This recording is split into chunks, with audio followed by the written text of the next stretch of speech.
Hi guys, welcome back. I thought I would just run through my powder coating technique and the powder coating equipment I use, as some of you are quite interested in the actual stuff that I do. I actually recently, it's hanging up, well it's not even hanging, it's in the other part of the workshop. I'll show you in a minute, but I think we'll go through the stages of doing the tinware. I started to do this yesterday and I thought, you know what, I'll make a film about it. So this is the back housing from a Fiat 500 engine. This is the back of the fan housing. As you can see, it's pretty rusty, looking pretty sad for itself, and I actually just started to sandblast it there. Basically, I think all of them will be greasy and horrible, so I think the first step is to degrease it, wash it in the sink. Make sure you get all the grease off it before you sandblast it, or whatever you use to strip the paint. You can use a wire wheel actually, but I prefer to sandblast it. So let's get this into the sandblaster, get it sandblasted, and then I will be right back and we can have a look at the stages for powder coating. So I've got it in the powder coating cabinet. Just for any of you lot, let me take this off the stand, that are interested in what powder coating cabinet I'm using. This is just the steely one. It's a simple powder coating cabinet, as you can see. I made an extraction on the side with like a vortex dust extractor, and it's just connected to my Henry Hoover down there. So actually all of the dust is collected in the barrel underneath, and that's more or less just providing the air. In here I've got my powder coating gun with gloves, fairly standard. I'm using a coarse sand there at the moment, which is good for stripping paint. And underneath I've just modified it so it actually sucks the sand up that way, because it had some sort of pipe before which was pretty poor. That's the finer glass bead I use when I'm doing things like aluminium and I want to have a really nice finish. But the sand that I've got at the moment is this stuff here, which is pretty coarse, which is good for stripping paint. So anyway, let's go on to powder coating, and I'll be back with you after. Also, the other thing is I highly recommend that you wear a respirator, because sand dust and glass particles are not good for your lungs. So I always use this when I'm sandblasting or doing anything with chemicals or anything that could affect my lungs. And this is the other fan housing that I did the other day, so you can see how it comes out. So we'll go through the process with the back half of this, and I'll show you exactly how to make it good.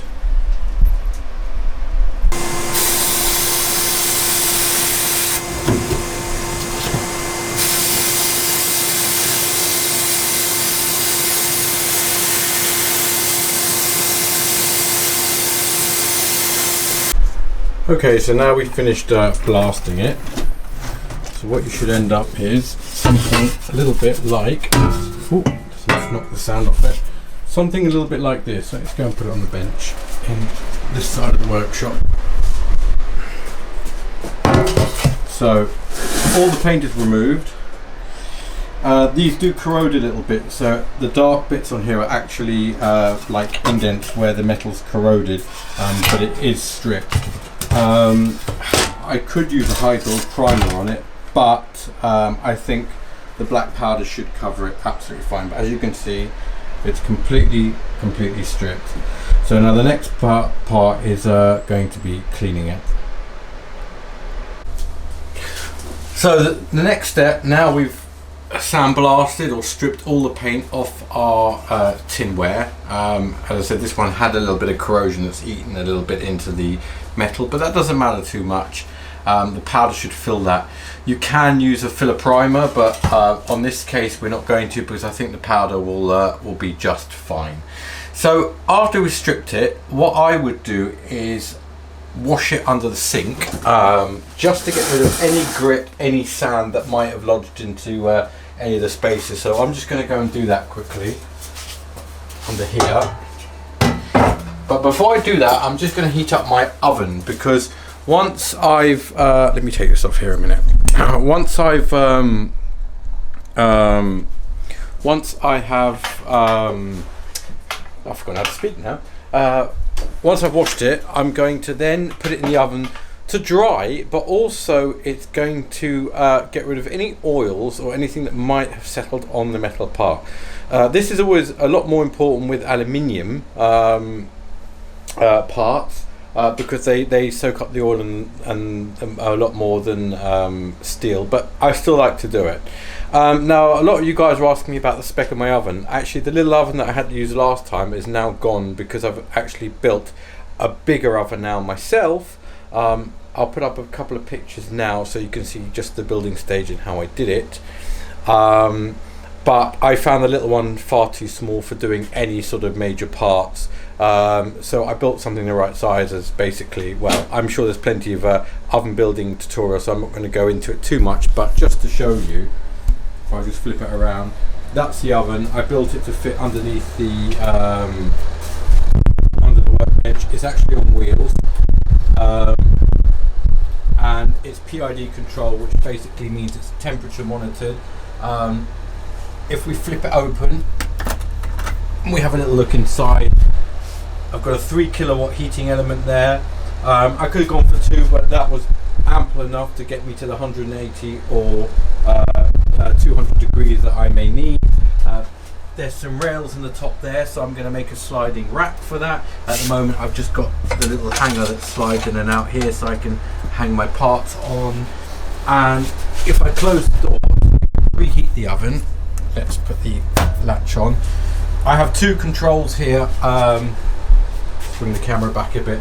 So one control is the main power, which is this one, and as you see the PID flashing a little bit on the camera just because of the frequency of the camera, which is showing me the actual temperature of the oven and the temperature I've set it to. In fact, let me just flip the door open again. I've also, there's my temperature probe right at the back there. I put it in the middle because I think that's probably going to give it the most accurate reading, and it seems to work pretty well. This is showing me on. This is showing me that there's that it's heating element power, and that's calling for heat. So I also have another isolation switch which actually just isolates my heating element. So in between taking things in and out, I don't have to switch the whole oven off. I just isolate the heating element. So if we pop that on, now the oven should start heating. You'll see it come up in a minute. It might take a little bit of time. I'm not going to bore you, but listen, it's very good for what it is. I didn't want to go too mad, but at least it's a good size for powder coating parts. And to be honest, the whole thing probably cost me around £250, which isn't bad. I know a lot of people buy old ovens and take all the parts out and stuff, but to be honest, I found, especially in England, that the second-hand ovens are going for silly prices, even the really crap ones. And you take your chance, you go and buy something second-hand, and you don't know how accurate the controls are, or even how good the heating element is. I mean, I can put a list, if anyone's interested, to the parts that I use for the oven. But for example, the heating element was £30. The controller with the temperature sensor was, I think, £30, something like that. And then obviously just the lights and the buttons, and then obviously building the oven itself. So yeah, it wasn't a lot of money, but honestly, it's really good, and it seems to be working really well so far. The whole oven's insulated with rock wool, and it's using, I believe I'm using 1mm thick sheet steel for the inside and the outer, and then I made a steel frame and put it on wheels. But I won't bore you too much with. Right, so now I've cleaned it all. I've rinsed it off with warm water, so as you can see, the part's now wet. What I'm going to do now is I make a suitable hook. Where's my hook? Let me find the hook, and we're going to hang it in the oven to dry, and also we're going to do what's called as outgassing. So any oils, anything that might be on the part, will be burnt off. So I'm going to actually just put it on the tripod while I do this, just because I can't really do it one-handedly, but I'll show you. Okay, so now I'm going to hang the part in the oven, and I'm going to let it dry and outgas for around 10 minutes. So there's the part hanging in the oven. We're going to close the door. I'm going to now wait for the temperature to get back up to 180 degrees, and then I'm going to set the timer for 10 minutes and let it outgas. I'll get back to you guys once that's outgassed, but we're going to go through the gun and everything that I'm going to use while that's cooking in the oven. So guys, the system that I went with in the end, after doing a lot of research, there's a lot of good systems out there, and as someone that never done powder coating before, I sort of felt this was the best one to go for, just to obviously start, but actually the results I've got from it are absolutely amazing, so I think I'm going to stick with it. Is from Electrostatic Magic Easy Coat, and I will show you this kit. Basically it comprises of, in the kit you get the gun, which is here. You get obviously the air filter on the bottom. Now the gun has a built-in regulator, but because I use my compressor for a lot of other things, I actually bought off Amazon just a regulator at the bottom, which means I can actually see with a gauge what my pressure is, and then every time I plug my gun in, I don't have to adjust the air on my actual compressor to get a right reading. I can just plug it straight in and I'll always get the right sort of pressure. They recommend anywhere between 5 and 10 psi. I'm shooting at about 8 psi. So the way this gun works, that's different to the other guns, is it doesn't have any electricity. Okay, so it actually charges the powder with special rods, with special PTFE rods in here. So the powder gets positively charged when it comes out of here, and then obviously the gun itself is then connected to ground. So this goes onto the gun like so, and I believe you can put it around your wrist. I normally either clip this onto somewhere discreet on the part or on my metal rod, which is on my makeshift spray booth, which I need to do something about, but for the moment it's just a cardboard box, but it works. The powders themselves come in all sorts of shapes and sizes, but the nice thing about this system is that you just screw the bottle with your colour onto the gun and off you go. So it's very clean, very simple. When you finish, you just put the lid back on. So I've got lots of different colours, all labelled up in the pots, which makes it really, really easy. I'll show you how that works. So we just take the lid off, hold the gun upside down like so, and yep, that's the right colour, satin black, and just screw it on like so, and literally you're ready to go. So really great system. I honestly, from my first ever powder coat, I got really, really great results, and as a DIY product, and even actually as a professional product, it fares really well. I'm sure there's better things out there, but for the price, I don't think you're going to touch this. I believe for this kit I paid £179. They do different versions where you just get the gun with the box, the gun with some bottles. Whichever one you get, still the gun itself is really, really good. So now we're going to check on the part, and I'm going to take it out the oven, and I'm going to hang the part up to cool down completely before I do any powder coating. So if you bear with me a second, we're going to go to the oven. I'm going to just move you there because I can't do two things at once, funny enough. So let's move this down a little bit. Again, I'm quite up with the safety. I have some oven gloves. I know some people might not use particularly gloves that are heat resistant. Trust me, do it, because you don't want to burn yourself. So that's been in there around 10 minutes now. So I'm going to take the part out and I'm going to hang it up to completely and utterly cool off. So there's the part in there. Oh, it's hot. I'm going to take that out and I'm going to hang this now up to cool off. I'm going to actually hang it in the spray. Actually, no, I'm going to hang it here because it's hot and I can even feel it through my hands. So I'm going to let this cool down completely before I put it in the powder coat booth and powder coat it. Sorry, you can't see my face. Okay, so now it's had a chance to hang up and cool down. If you notice, I put some rubber gloves on. What I want to do now is just go over it with some acetone, just some simple acetone, there you go. Just to try and clean off anything that might be still on there, because cleanliness is your friend. The better you prepare it, the cleaner it is, the better your results. So I'm literally going to put a little bit of acetone on a shop towel, some paper towel, and I'm just going to wipe over it just like this, and as you can see, it's actually not pulling anything off at all because it's quite clean, but it just makes sure that there's nothing on here whatsoever that's going to ruin the finish. So that's the most important thing. So I'm just going to wipe through the inside, everywhere.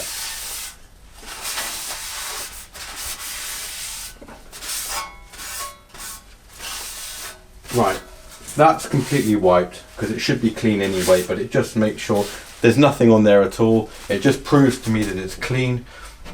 Now I'm going to go and hang the part up in my makeshift booth over here. Let's put that back. Let's put this over here. Now we're going to hang this up here. I'll take it from here and we'll hang it up in here ready for spraying. So now that's hanging up in there, I'm going to move you guys just to this point here so we can have a look. My spray booth is a bit makeshift at the moment. I'm going to actually make something a little bit better than that, but just for the moment, it gives you the idea. All I've done is I've made a cardboard booth with my extractor fan, which is actually there. I've cut a hole. There's my metal rod at the top that I could use for earthing, and it just catches everything there, so it doesn't go everywhere. I did have a filter on there, but it sort of seems to block up pretty quickly. I'm not sure why. If anyone's got any ideas, I use one of these. Filters, and it just seems to clog up pretty quickly. It did look like that. You can blow it off, but then I don't see the point really in using it. So maybe I'm going wrong somewhere. But this is the way I'm doing it for the moment, just like that. I just put my extractor fan on low. So I'm going to connect the gun up, and I will get back to you in 1 second. Right, the gun is now connected to my air line. My pressure is set. I'm going to connect the negative lead to either the part or the rod at the top, and I'm going to start powder coating. The compressor might come on while I'm doing this, so excuse if it's really loud. I'm actually going to connect this to my rod on the outside, and I'm going to start powder coating my part. Ooh, doesn't want to go, but yeah, there we go. So that goes on there like so.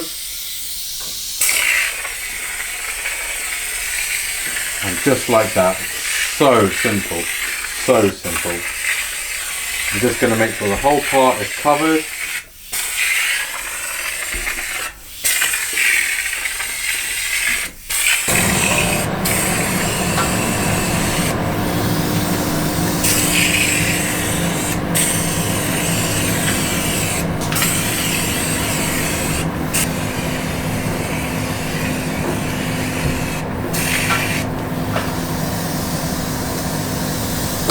I'm going to turn my part around now, and I'm just going to make sure the other side is done properly without touching it. As you can see, there's some areas that haven't been covered, so I'm going to do them now. Oh, plug this back in again. I need to actually make this lead a bit longer, I think, but here we are.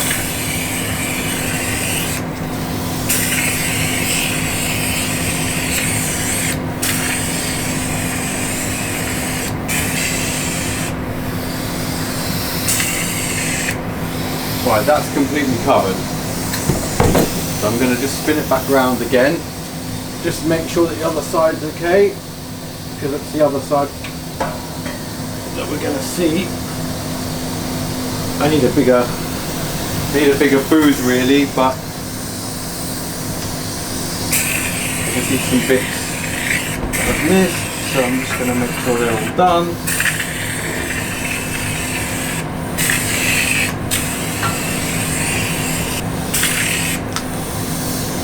Right, now we're all done. I'm going to disconnect my gun. Just put it to the side here for a minute. And as you can see the part there, I'm going to just take it off the tripod.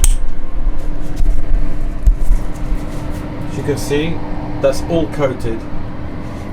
So now I'm going to put it in the oven to bake. Right guys, now I'm going to take the part and carefully hang it in the oven without knocking it anywhere. It's a bit hard because it's a bit high. But there's the part all powder coated. Now I'm going to very carefully hang it in the oven to cook. If I can get the latch open.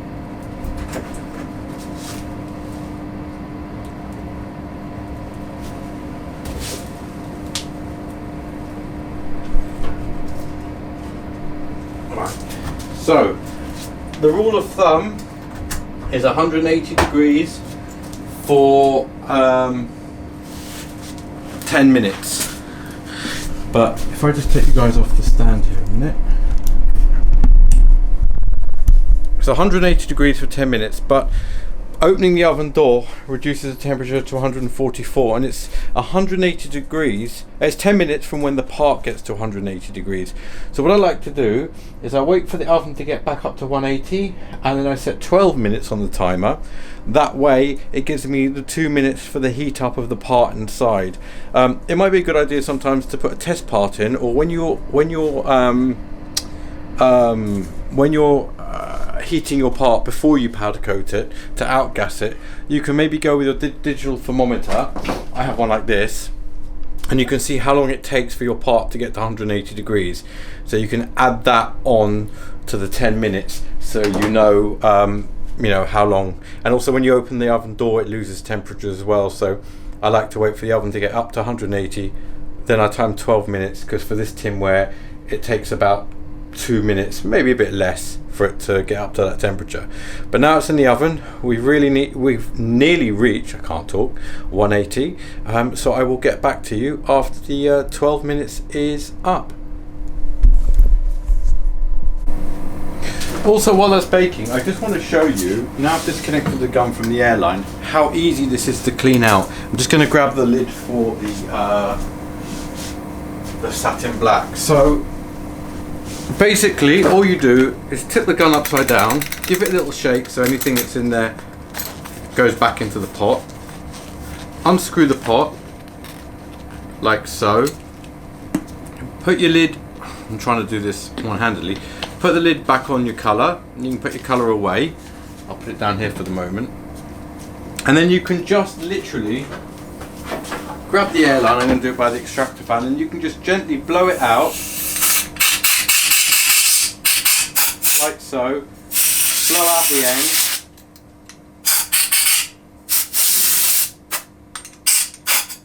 like so, and that's it. It's as easy as that. Some people like to unscrew the end. Let's put this down. Some people like to unscrew this end bit, and occasionally I'll unscrew it and just gently blow it through after I've used it a while, or if I'm going from a very dark colour to a light colour.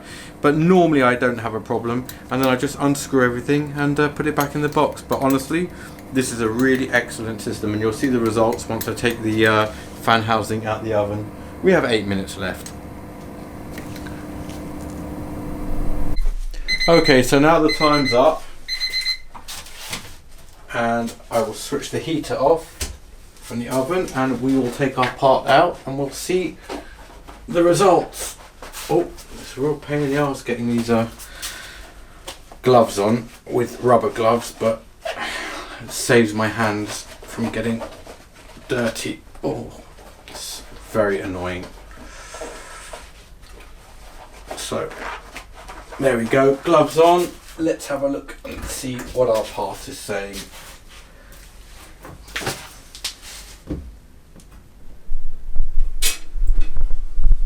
There she goes.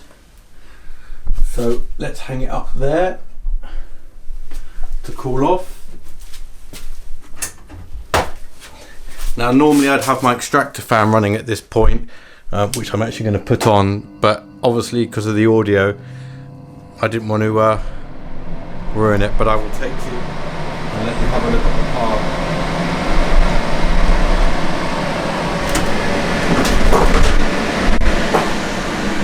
Sorry about the noise of the fan, but here is our satin coated, powder coated part. You swivel it around the other way. You see the finish on that. I'll come back to you in a minute once it's cooled down. So guys, here is the part. Now it's all cooled down. You can see just how lovely the finish is on there.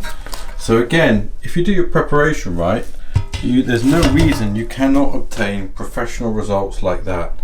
And honestly, that looks amazing. And I'm really happy with that. And I think anyone purchasing this this powder coating gun will be so happy. And again, you can start off small with an oven like I had. But honestly, for what started out as a rusty housing, now looks brand new. Probably looks better than the day it came out of the factory. And now if we grab the other half of the fan housing, which I've hung up here. If we grab the other half, which got a bit of dust on it, but I did before, and we put these two together,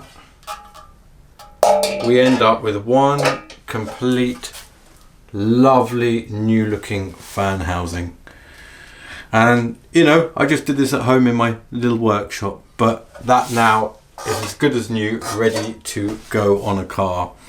And as I said, I can't state enough how good the powder coating system is.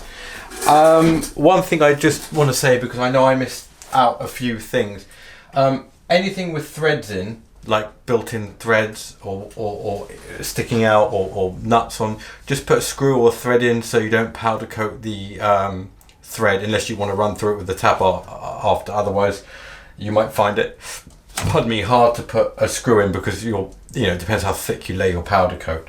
But yeah, really good system. I can't think of anything else to say.